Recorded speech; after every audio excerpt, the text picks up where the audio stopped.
good evening to one and all. Welcome to our first micro-teaching session, where we will be looking at generating a business idea. Now, we know that we are in the middle of a pandemic, and persons are losing their jobs daily. However, one way of mitigating those circumstances is to get involved in your own business. Now, plenty of people say, well, I want to start a business, but how then do we get away from the but, to move away from the but? And it always starts with a business idea. How do we make a business idea? How can we generate a winning or a successful business idea? And that is what we'll be looking at today. So I'm going to take you through some bases quickly, and then we will engage in a discussion whereby you will be able to give some information and then do a simple exercise. So when you look at it, one of the main components of getting a business idea is to scan your environment. And as basic as it sounds, it's basically that. You can walk through your community. Let's look at the community of Point Fortin. And if you take a walk along the main road, what you do is that you list all the businesses that are existing, and then you look at what may not be there. So if most of us will remember, a few years ago, Point Fortin didn't have a KFC. Now we have a KFC. Somebody saw that opportunity and they brought KFC to Point Fortin. So we were able to make that. If it is that we have to scan, you need to look at it in terms of what is available to you. What sort of services do you need and do you require? And is it available in your community, in your immediate environment? And sometimes instantly, that can be the beginning of generating a business idea. Why? Because it fills a need. There's something that someone needs that is not within your community. So the days of having to go to San Fernando to do something or to get something, you can now bring this idea into your community of Point Fortin. So think about it, because it will be relevant to us in a bit. Then you look at skills. This is probably one of the most underrated components in the whole business idea process. Why? We never rate ourselves, our abilities, and our skills. Look, for instance, food. Food is a hot seller. We have so many people who can naturally cook, who can naturally bake, who could make a good ice cream, who could make a good pone, a good cassava, and people are always requiring this service, especially in the middle of a pandemic. Why? Persons don't have time to go out and they have to go to work. Some of them are working from home, yes, but they are managing their work. They are managing children who have returned to school online and other things in the house. They just don't have time to cook. Yesterday they say, I have a real sweet hand, but when it comes to actually transferring those skills into a business, we stop short. And we really have a multitude of skills that we just don't explore. So we need to look at that. We need to look at our skills that are natural to us and how do we transfer them into a business idea. Take what you can do well and turn it into a business. Some people have green thumb. They can grow stuff. When you pass by the market on a Saturday morning, you see people selling plants. Those things were non-existent a few years ago. Now they are popular because persons require different services. And again, because of the lack of time that persons have. And then, of course, opportunity.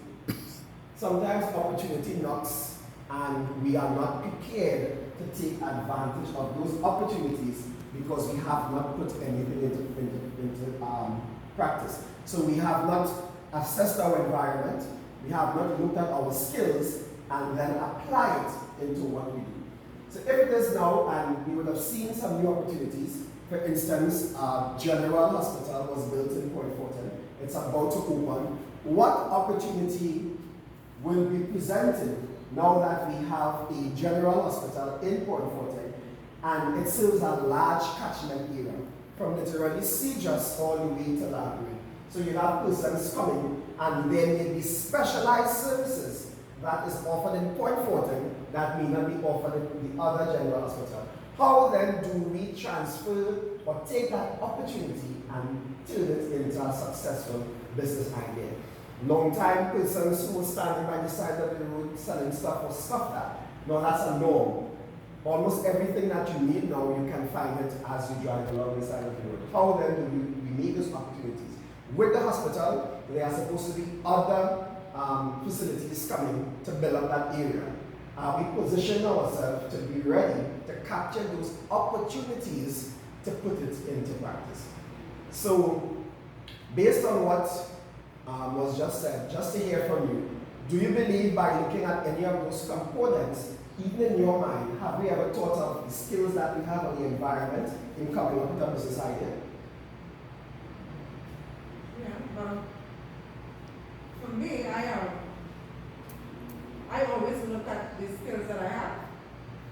And the thought of a business, the thought of a business is always in my mind. I think it's, probably fair a little, doesn't allow me to capitalize on it.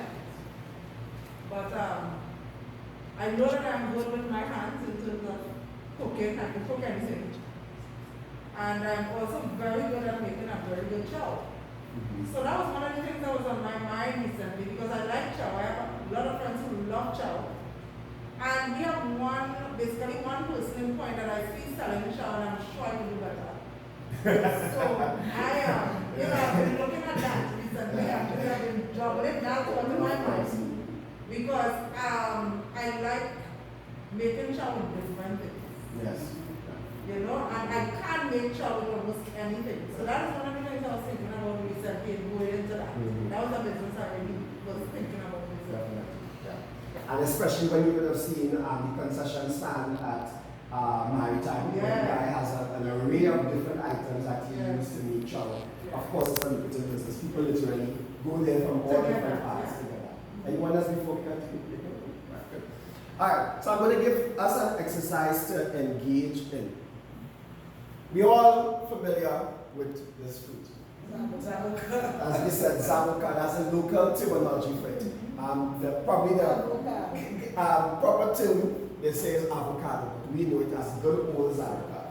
And for years, this has been an undervalued fruit, or in sense that persons would have had a zabuka tree in the yard and it fall on the ground, rot, nothing made out of it. People come, they may take. If you have extra, you give to different friends and family, etc.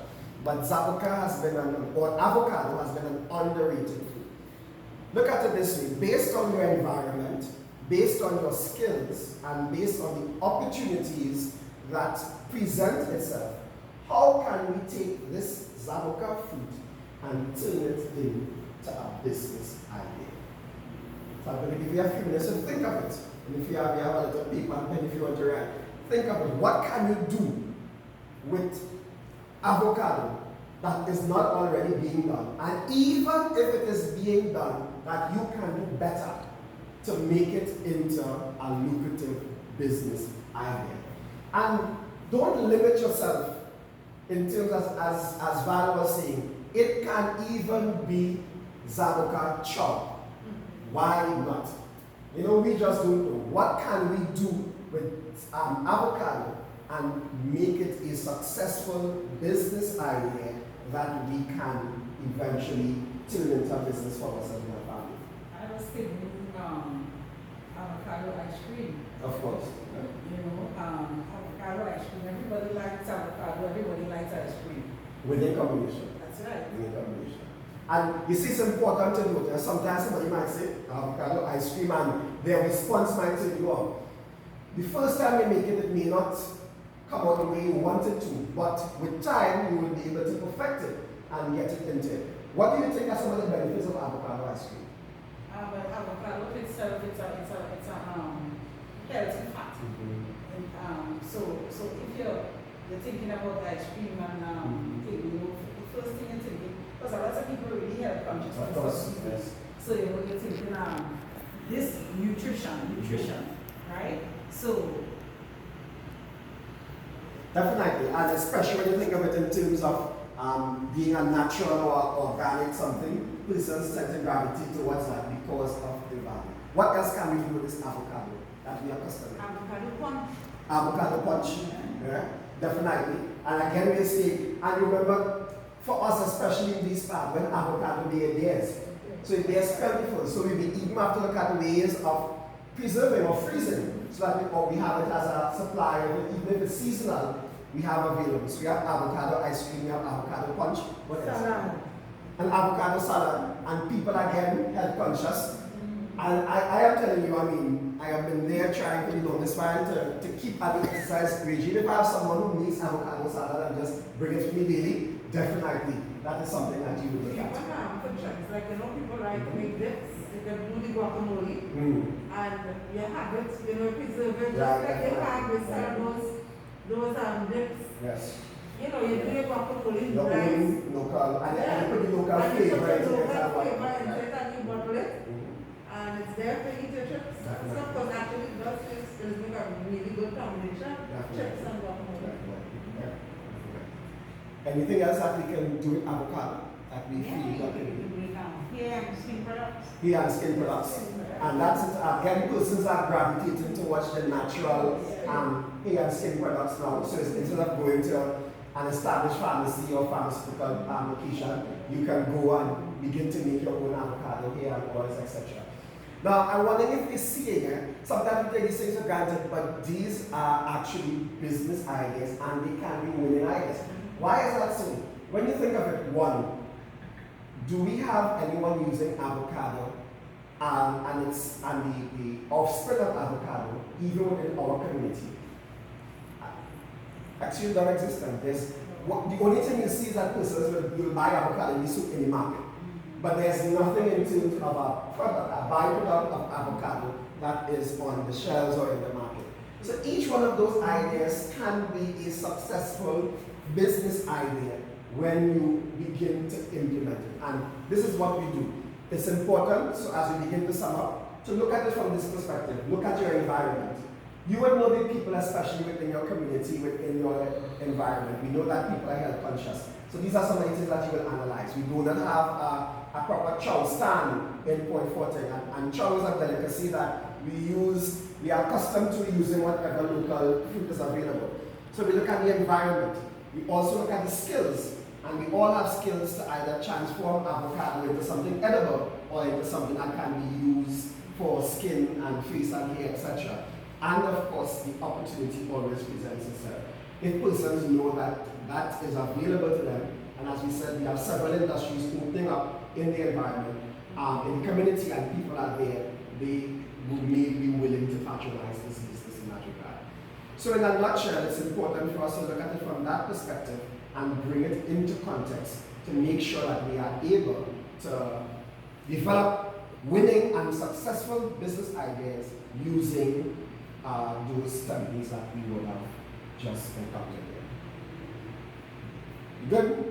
Thank you very much for your listening here, and until the next time, we shall continue our session. Give us a round of applause.